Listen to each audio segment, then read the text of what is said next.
So today we have Matt Alex, who's the founder of Beyond Academics, who has an extensive background in higher ed, more particularly in institutional operations and leadership, as well as on the industry side.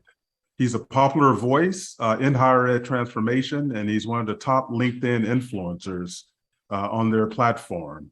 And currently he's building an online community of educational innovators. And he's also the host of the podcast, Future X. So welcome, Alex. Nice to be here. Nice to be here.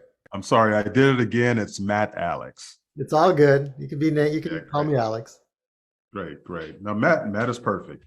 So tell me, I mean, your background is extensive in higher ed. Sounds like you've been on both the industry side as well as the operations side.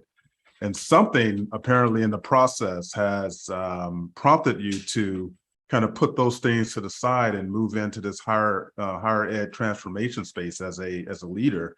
What kind of prompted you to kind of go down this road and really be a leader in this sense? Yeah, and I don't necessarily always call myself a leader. I think, people follow people that have, a belief and a vision. And so if that constitutes that I become a leader based on that, that's great. But I always feel like it's going to take an army, and I'm one of the many that will be in part of that army.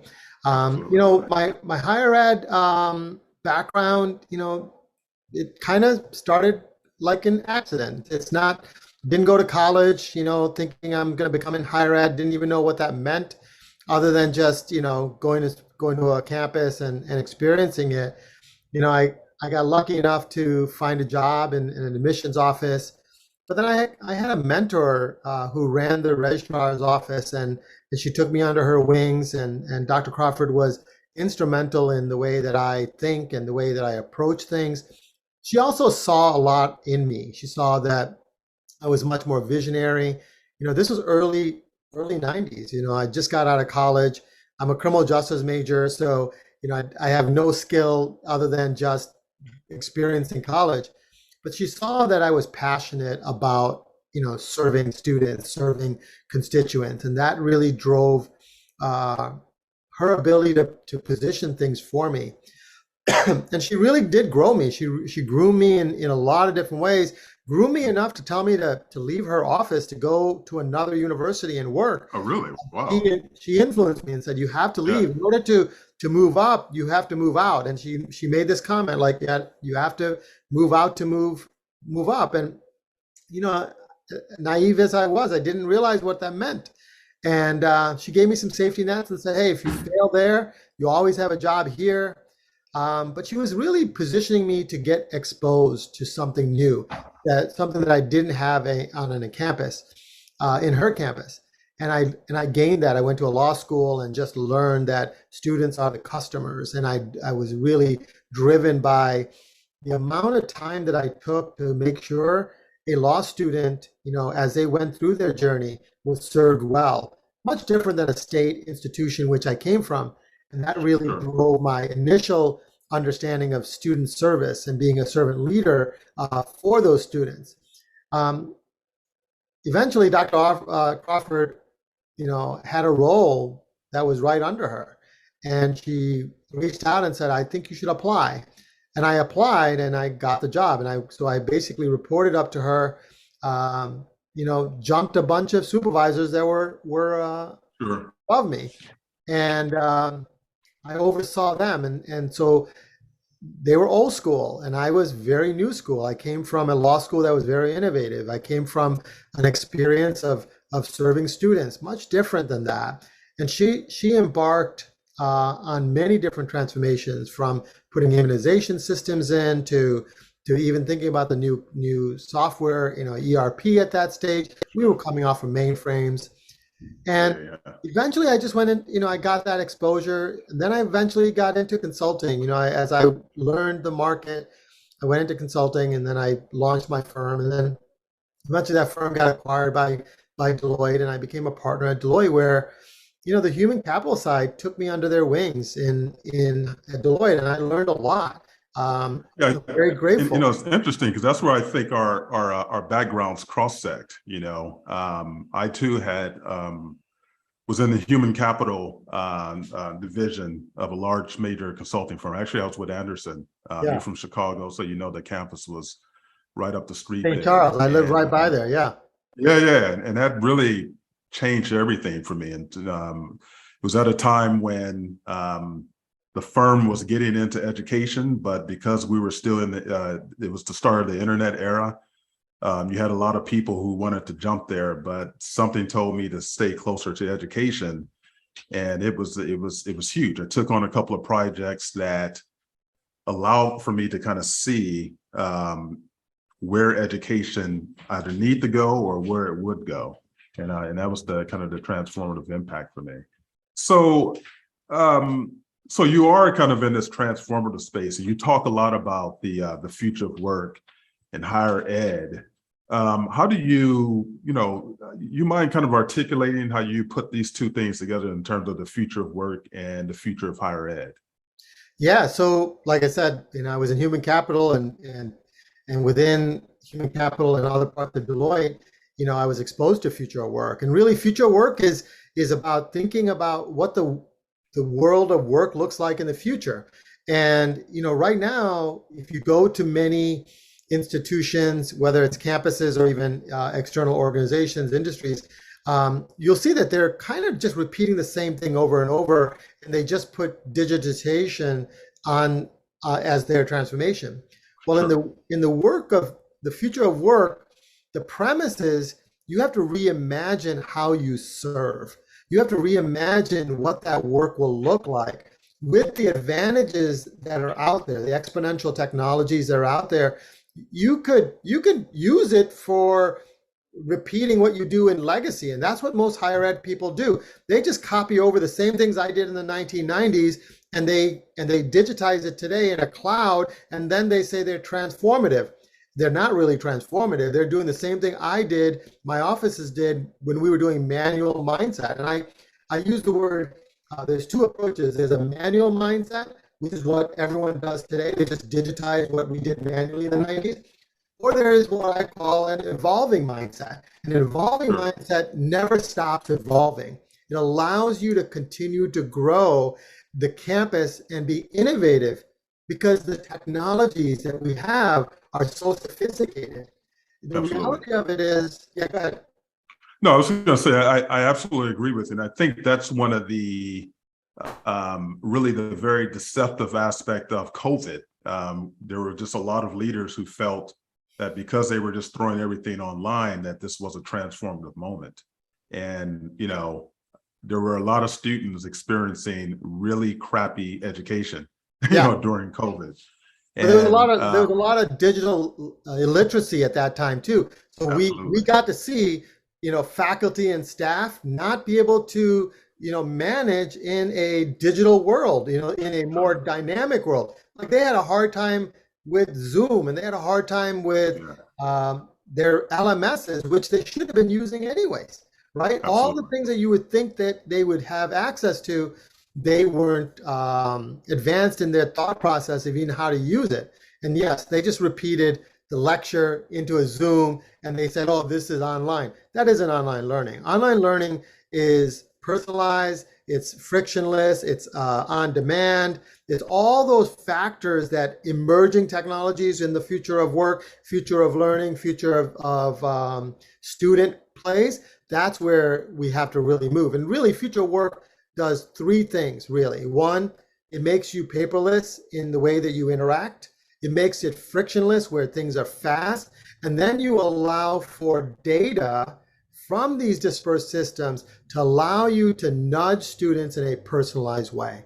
And that's where future work really happens. Right now, if we just go and just digitize what we do today, we're not doing anything different. But if you start to say, how do I reimagine? What if you ask the word what if, or things like that, that's when Mhm. you're really going to have the transformation on campus. Absolutely. And so speaking of transformation, you often mention the term transformational practices. And so can you just talk a little bit about what you mean by transformational practices and what are some of those? Yeah, that are connected to higher ed. yeah. So I think in transformational practices, the way you have to think about it is, moving away from what you have been used to doing and saying, can I do that more effectively? So I'll give you the example. Right now, in the world of a registrar's office, we have students in a major, and then we give them a list of requirements, and we ask them to go at it, and we put them in some sort of Right. shopping cart, and they get to pick based on availability and all these things, right? Wouldn't the practice be better if you could actually provide recommendations for, hey, to get to your degree, these are the 7 courses you should be on. And you know what? And because we know that you're going to graduate in 3 years or 2 years or 4 years, we believe this is the sequence that you take, because every course would have a different sequence. That requires very innovative thought. That requires a different mindset in terms of approaching your course catalog. It takes ideas of saying, hey, we're going to allow the student to own their path. That's a different type of practice than anything else. And that's when I talk about, and there's like that for everything from admissions to financial aid to student finance. I happen to be a registrar, so I gave you a registrar perspective. For future work in a new practice, it would be proactively providing pathways and enrollment processes that provide a viable path to a student, more so than just a selection of courses. And they have to hopefully get those done in a 4-year term. What I often talk about these days is really, for me, when I think of transformation, I think of the universities and the colleges really moving from places of knowledge acquisition, which is now on your phone, to talent acquisition. But what I find, though, even in the work that I do, is that, that sounds great, but there is a transformation process that need to be kind of mitigated and facilitated in these huge institutions to more of a student-centered, using design thinking and more adaptive leadership principles. How do you initiate that type of engagement in these huge institutions that really do have an interest in staying exactly where they are? Yeah, so we use design thinking, we use crowdsourcing. The model that we use to make the transformation, and the transformations that we are asking our clients to do, they come up with it. It's not us. We just facilitate that discussion. So the first thing we do is we don't talk about the problems that schools have. That's not the first thing. We talk about the outcomes that they need to go to. What is the mission of that campus? Because to be honest with you, not every student is right for every college. Absolutely. So, the first thing you have to recognize is what is the brand? What is the value that you bring to market? You have to identify to that mission so that you can then decide, this is the mission, this is the message, this is the culture, this is all these things. That's the first thing you have to do. So you have to bring people in, and you have to do what we call design thinking sessions, where we bring a group of leaders, usually cabinet members or presidents, and we lay out the vision of that campus, the purpose of that campus, the right type of constituents for that campus. Once we get that alignment, it's really about alignment. Once we get alignment, then we bring the rest of the campuses in, from faculty to students, and then we bring them in a very similar way. But what we do is we ask them what modernization means to them, because we need them to recognize that they're not modern in their campus. So we talk about, what does modern feel like for Amazon? What does it feel like for going to watching a movie today? How does iTunes impact you? What does the Uber experience look like? We bring all those conversations into a think space, and we define it, and we say, if this is what you appreciate about being modern, let's define that. And then I ask the question, of your campuses, do you have these things? That's the first light that comes on, that they say, oh my God, what I like in the world is not here on campus. So I get the alignment from them to recognize they have to be modern. The second part is that I bring that vision that we did with the leadership, and we bring it into the fold, and we start to work crowdsource ideas in terms of how do you serve to get to that mission? What are the outcomes? And then we ask, what are the friction points of those? What are the things that are going to be obstacles? And we use a methodology called P3S2, which is people, process, and people, process, Technology. and policy. Sorry, I always Okay. forget policy. And then That was the old model that I remember: people, process, and technology. That was the yeah. So P3S2 is really policy, practice, and Sure. people, and then system and structure. So we basically go through this and say, what are the friction points, and how do we find those elements? Is it policy? Is it procedure? And when we're bringing them all to, they're now recognizing they're not the problem, that there might be a structural problem, there might be a cultural problem, there may be a policy problem. That's how we bring alignment. Once they see that there's friction, it's not aligned to the vision of the institution, and then I bring in the modernization, I now have a group on campus. And honestly, we can do 3,000 people.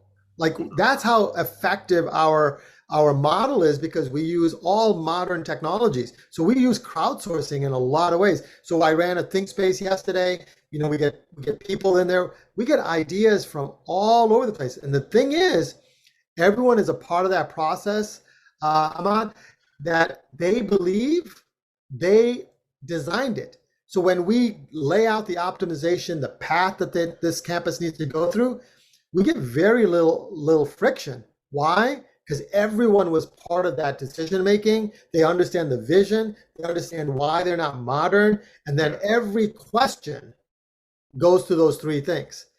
Are we addressing the friction? Are we addressing the mission? Are we addressing the modernization that this campus needs? You know, I love it, because I think that, you know, with a lot of campuses, what you do have to deal with, I mean, you can't go around it, is this whole idea around, you know, well, some people would call it co-governance or co-consulting, whatever. But really, it drives a collaborative process. And what I find what's often missing in that process is having the type of practices, facilitation tools, but also the leadership. You know, I've studied adaptive leadership, and what I find is that really looking at these campuses and saying, well, leadership is about an activity, it's about engagement, it's not about the title, and how you begin to kind of transition out of the title, so that these activities of leadership could take place from anywhere, from anyone on campus. But there has to be some design around that. That is critical, that ends up landing towards the goals and the vision. So, and we use adaptive leadership in our models. Right. Really, my colleague Joe Abraham speaks about this all the time.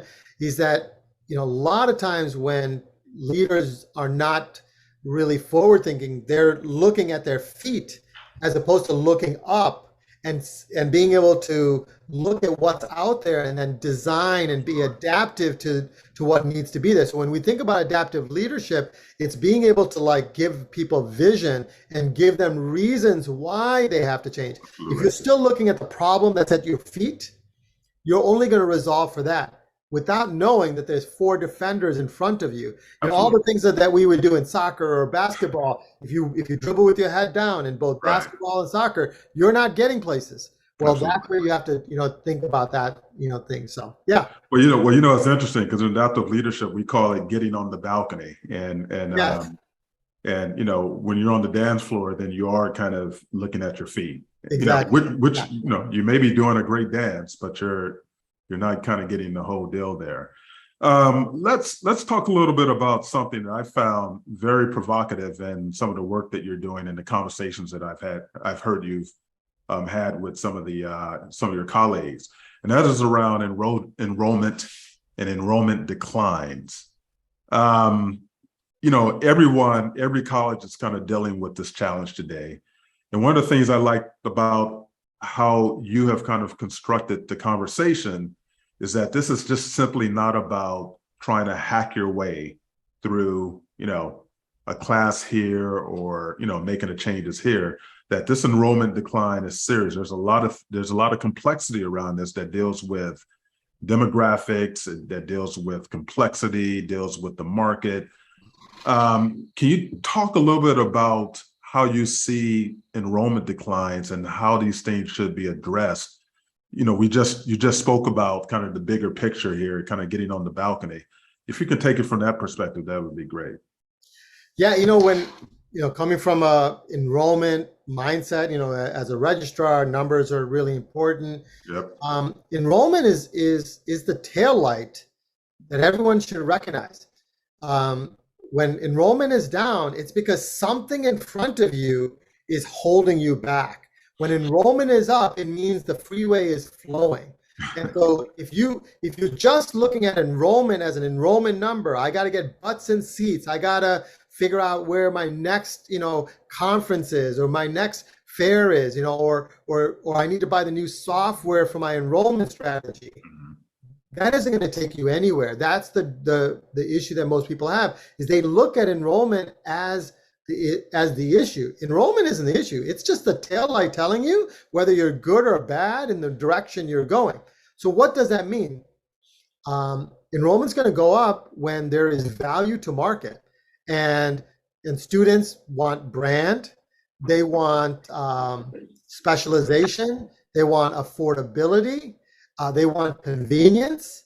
Think about that. Those are the things that people are going to really be enamored by, right? Or they want the experience. They want to go to a campus and experience. So you need one of those 5 things, or a combination of those 5 things, to increase your enrollment. So either you're going to have a brand, which the Ivies have, right? All the top schools have a brand, and you can go there. Experience is the things that they experience on campus. How do they get marketed to? Driving that. Now, specialization is where I think is where you're going to get enrollment increases. If you can specialize yourself, why are you who you are? What's your differentiator? And then you add, the convenience element of it. That's a really big part of driving enrollment. So enrollment is about the offerings that you have. How does it impact the value of the brand that you're really driving towards, and being able to focus on that. Right now, campuses throw out a wide net and hope they get enough students, and then they put them in, and then the students may or may not do well, and then it impacts their ratings and rankings and everything else. But enrollment really is about offerings. If your enrollment is declining, it's because you don't have the right message to market. You're not even going after the right students, or you're upside down in the model of what your programs are. And that's I think that's what I really took from some of your previous conversations on this, and that is, the messaging and the storytelling, focusing in on the students and faculty. I think that's right on point. But I think the huge challenge is really looking at your market and looking at your programs to see whether these programs are aligned not only with industry, but also with, what your market wants, the student market. Sure. What do they want? And also, I think we're in a stage now where, yes, you have to listen to industry, and that's so important, but also students want to actually design their learning experience. And I think in the past, I'm a former dean of a college, and I was over professional education and professional career education. And sometimes I think there's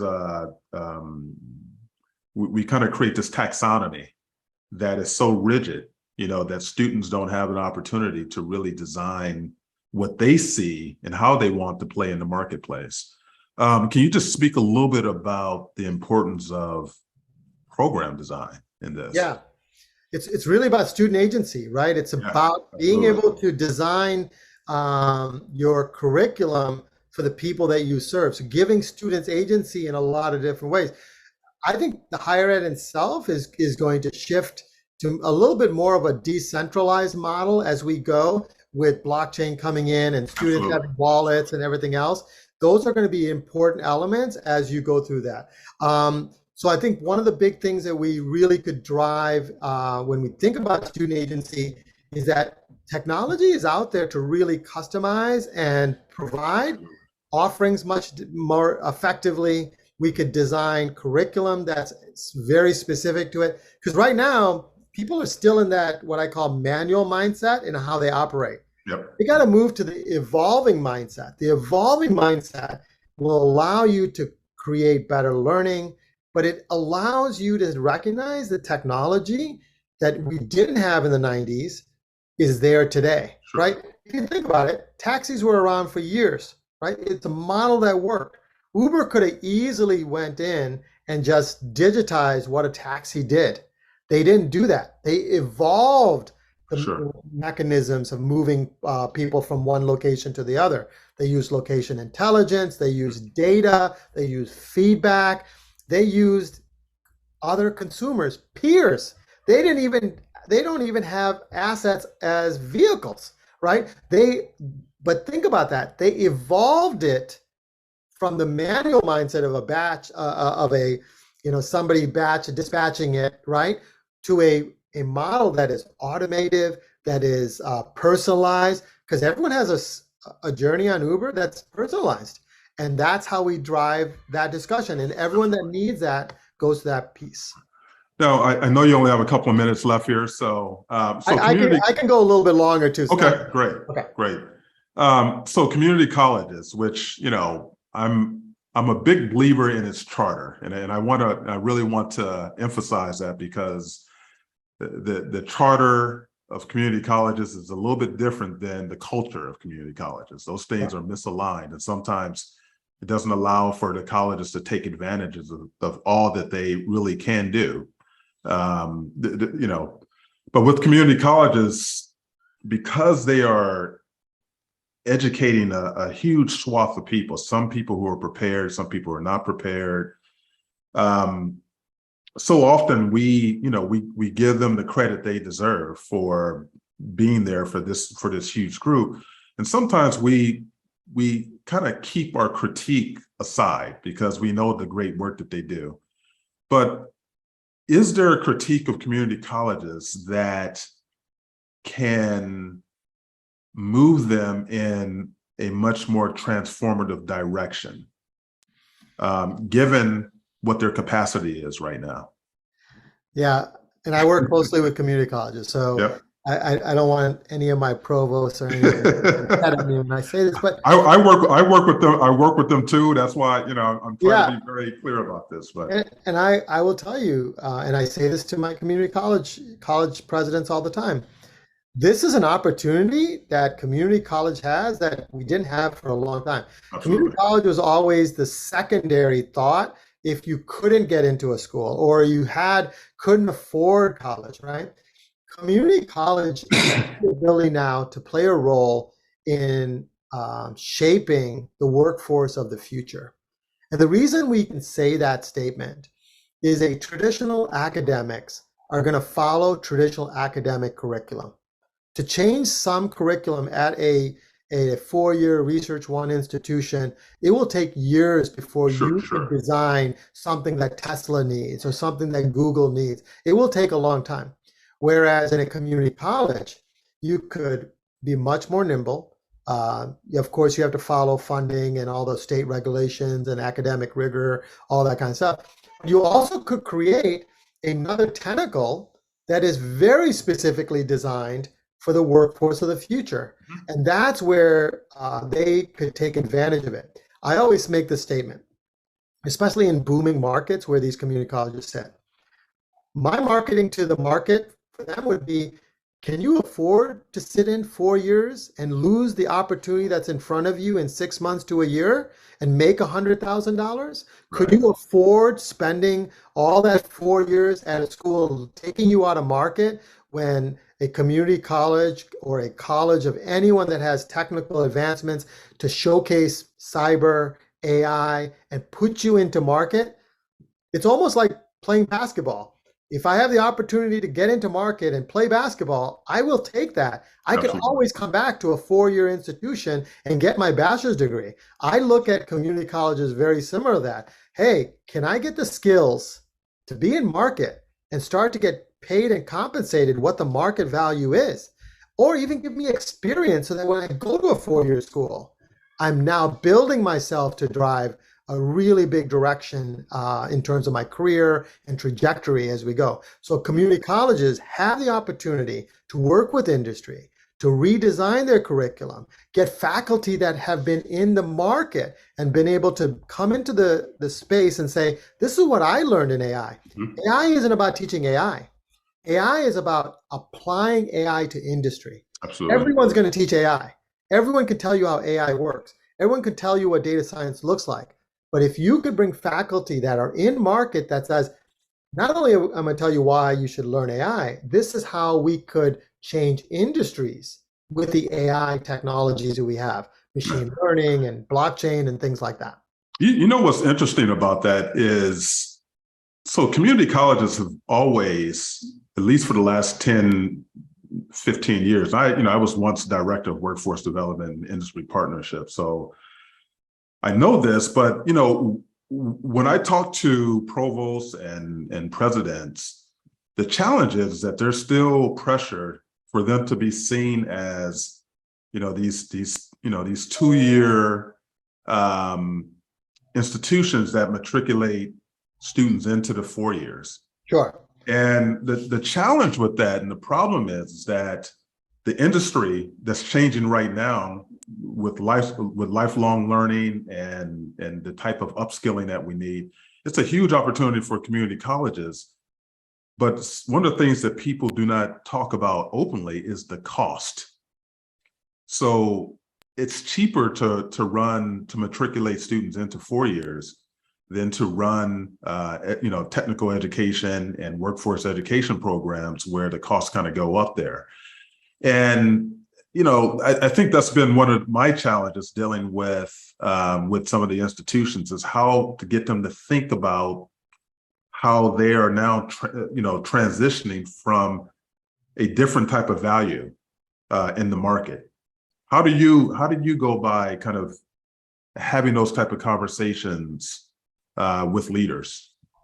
Yeah, and the reality of it is, community colleges is a very viable option to get into a 4-year school, in really good 4-year schools, right? So you could prove yourselves in a community college and take on all of the gen eds or the specializations that you need for particular programs, and then go into a 4-year school. The reality of it is, everyone needs good students. You don't have to go to the top 10 school to have a great career. This is the notion in market. You don't need to be Ivy. You don't need to be Ivy to make impact in the world.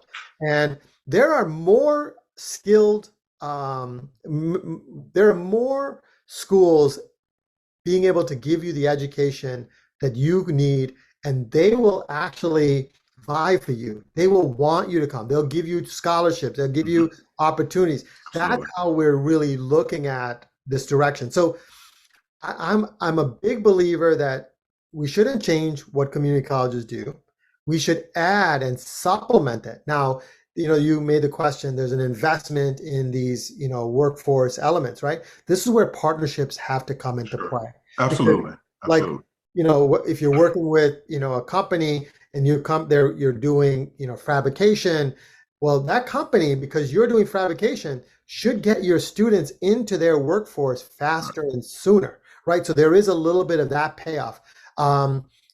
Schools pay a lot of money and waste a lot of money on a lot of different things. So I think some of this is using data and being able to identify the right things. But partnership is as important for community college as anything else. Not just a partnership with a 4-year, partnership with the city, the industry that's there, the startups that are there. And if you can showcase that, more students will come there and have that opportunity to play that NBA role much quicker, and then decide, hey, do I need to go do a 4-year degree? Sure. You know what? In most schools, you will get accepted to if you have good grades. Most schools will vie for you because they want good students. And I think it's a really important piece as we think about this. I absolutely agree. And I think a lot of community colleges, one of the things I used to advocate for a lot is really those institutions looking at themselves as problem-solving platforms for their community, in terms of being in partnership with industry and with your city or your region. because there's so many opportunities to kind of build out an ecosystem that The- allow for these students to have these impact experiences and learn and develop these skills, and perhaps even get paid for it in the process. And so that's kind of been something I've been strongly advocating. and I love that. I think the thing that I always talk to my presidents about is we got to remove the stigma that they're the second choice, Sure. right? And the reality of it is, if you can show the value to market, the ROI to market, the opportunity to get into market and do really well, including the opportunity to get into a four-year institution and also have, a fraction of the debt, at that point, that is that's the messaging and branding that all community colleges have to do. Some of it is they're still trying to sell the same thing. They're trying to sell their associate's degree. The reality of it is, who looked for an associate degree? Sure. Right. Right? If you tell me that I have an associate degree in this, or I have a certification in AI and blockchain, more people are going to get hired on AI and blockchain. Absolutely. Right? So I'm not trying to undermine any academic programs at any of these institutions. I'm saying it's a brand discussion you're going to need to have.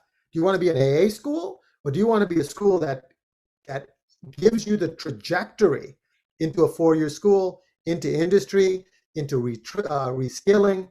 That's where I want to be. I would go back to a community college because I know they can bring me knowledge very fast.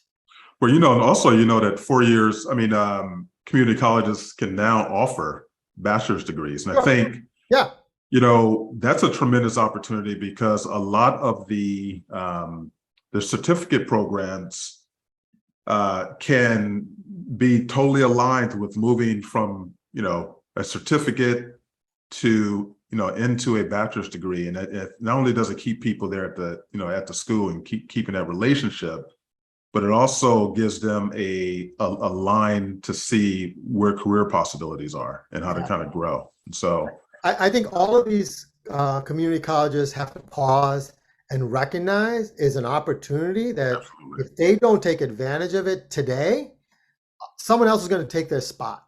Yep. And it could be, other industries and start to educate them. It could be the 4 years coming into their space.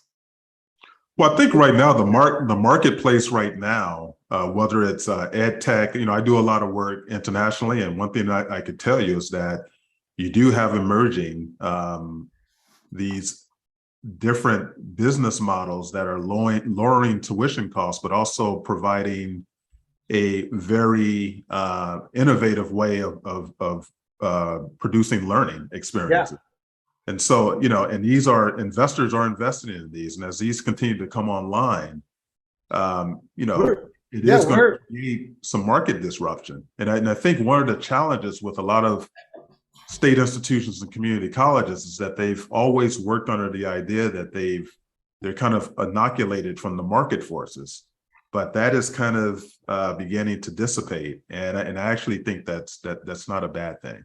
Some of what I say, Ahmad, is really uncomfortable. Some people are uncomfortable with the conversations that I have.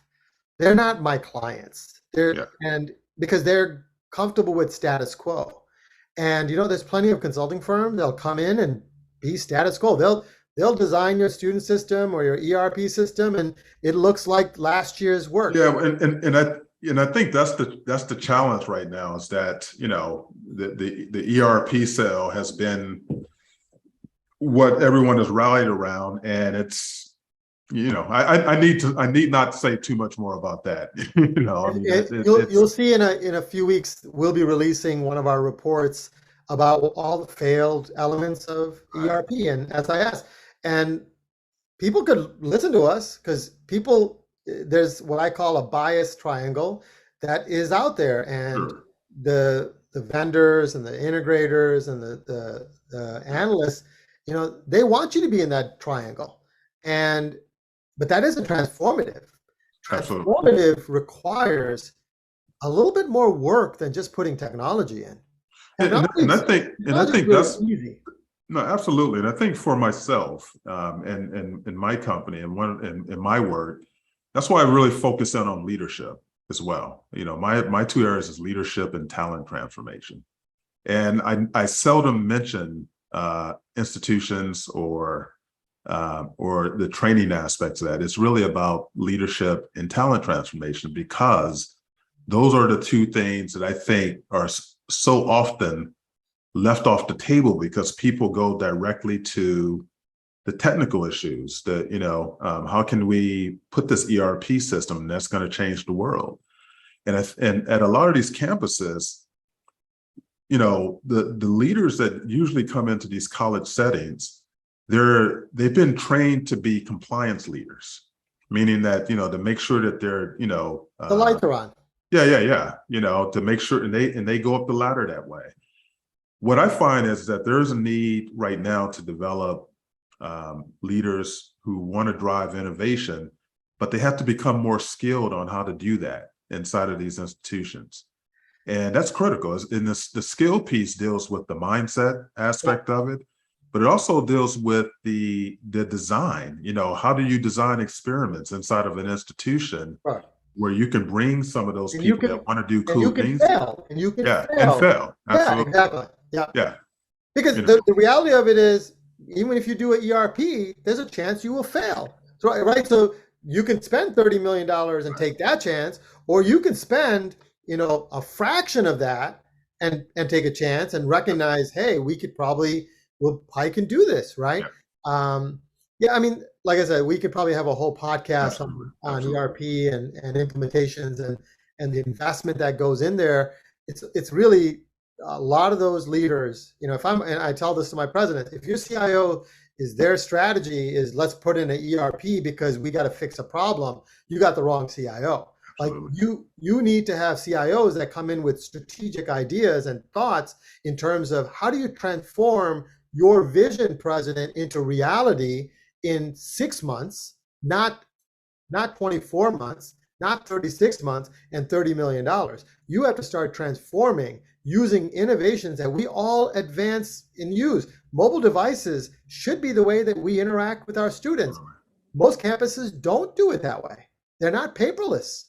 Yeah, absolutely. Right? So it's those kind of things that, and the irony of what's happening with Beyond and the way that we do it, we're not sitting at CIO level, because CIOs are usually trying to execute a strategy. Sure. They're just taking an order, right? Yeah. And so we know by the time we get there, they're just trying to figure out how to fill the order. And that's why ERPs come into play. Yeah. Which module to spark up.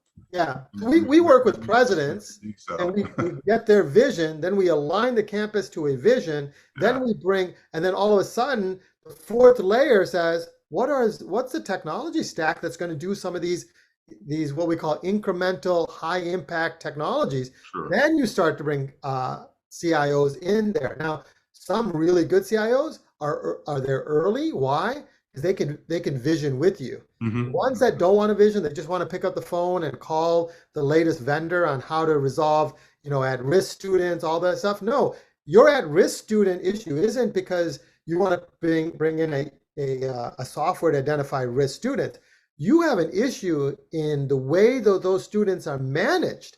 Let's address that first. How do we use cases? How do we use casework? Well, then we got to look at CRMs or ServiceNow and things like that will really start to drive you in a much different way.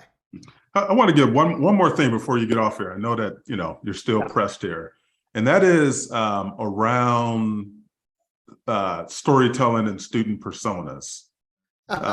Because I think that is, when you start talking about, student-centered, we do overlook that. And I know that you've spoken about that before. How does that play into creating, the colleges of the future, which is actually now? Yeah. So, a lot of times people don't have a narrative of what the future is. So one is you got to educate them, right? Yep. I'm a natural storyteller. I have conversations. I don't have a PowerPoint, and usually PowerPoints will freeze me. I'm trying to read the PowerPoint. Right, right. I'm much better with a goat behind me and me just talking about something else, and then I get there. Storytelling brings people into the world that you want them to be in, Yeah. be able them to understand it in their context. So, a lot of people say, "Hey, Matt, you could probably say that in 3 sentences. You took, 5 minutes." That's probably a very true statement. But the reality of it is that 5 minutes, I got connection. I got head nods. I got understanding. I got a story out to them. They will remember my 5 minutes more than my four, taglines on a PowerPoint, right? Storytelling is really important, and we have what we use brand and marketing also in our and brand and marketing not to make a school look better. We use brand and marketing to allow for the vision of that president, the vision of that innovative CIO, that innovative enrollment director, for them to tell the story into their constituents, because you need followers. Remember, the first question you asked me is, "Hey, Matt, you're a leader," and I said, "No, I'm just a guy that has followers," right? Sure, sure. Well, followers come from storytellers because that story drives you towards a direction. People want direction. People want to know where you're going. Because they don't have to follow me. They can follow many other people.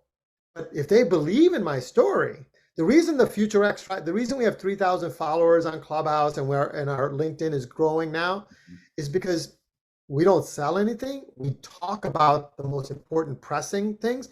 And the reality of it is Matt Alex could be wrong, right?